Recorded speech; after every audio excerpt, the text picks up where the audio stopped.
Okay, so we left off here, and then the Industrial Revolution, which starts in the late 1700s for the United States, really after the War of 1812, or with the War of 1812, I should say.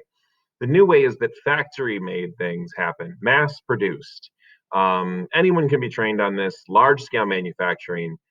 Anybody can do it, any unskilled worker. This leads to the rise of cities because people work in factories and the factories are in the cities.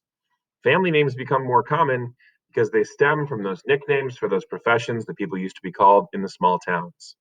Family names? Yes, the old way, handmade items in small shops by highly skilled workers. So you might drop in on your neighbor who was a dyer of cloth because most cloth in the early days, like you can see pictured there, was white.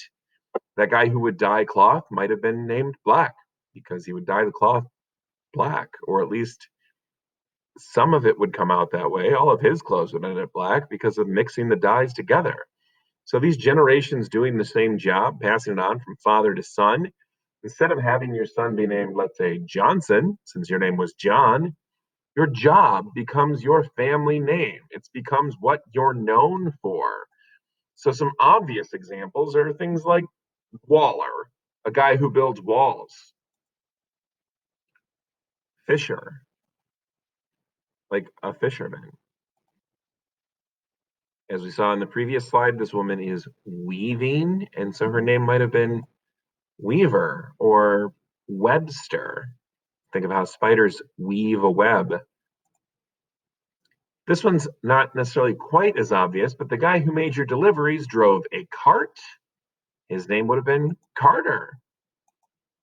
And then, of course, the person who makes bread and cakes and everything else delicious is a baker. And these are common last names still in English speaking countries. Historic examples where these jobs are not necessarily as around anymore are things like the guy who made barrels, a cooper, and the guy who made those bands for barrels and buckets for the cooper, the hooper. Those bands are called hoops, and so the hooper worked closely with the cooper. Then, of course, kind of bridging those two jobs, the hooper and the cooper, and like, how do you get between those? Well, then you have to go talk to the guy who works with steel, the smith. Could be a swordsmith, a blacksmith, a silversmith, a coppersmith, but any of them are, in fact, smiths. That's the job of working with metal. Maybe you lived near a river and had a paddle wheel out back, and you would turn grain into flour. You would mill it into flour. So you were the miller. Or maybe you helped someone of high society. You were their primary servant, manservant or woman servant. You worked directly in their chambers, Mr. Chamberlain. How about someone who makes arrows? Well, if you're not sure, these little bitty feathers at the back of an arrow are actually called fletchings because they're made by a fletcher. Finally, there's, of course, the one that many of us know, the guy who worked with wood, and that is the wright. And wright has become a term for all sorts of jobs. Playwright is spelled Wright. They're a person who works on writing plays.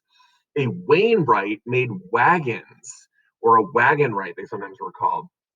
A wheelwright made wheels. So the wright is the guy who actually works with wood to make it into things that can be used. Well, that brings us to today's activity. Match the family names to their professions. You can leave these pictures up on the screen, of course. Pause the video here, and then you're just trying to match the actual job descriptions to the family names as they would have existed. And we'll come back for the closing and exit ticket.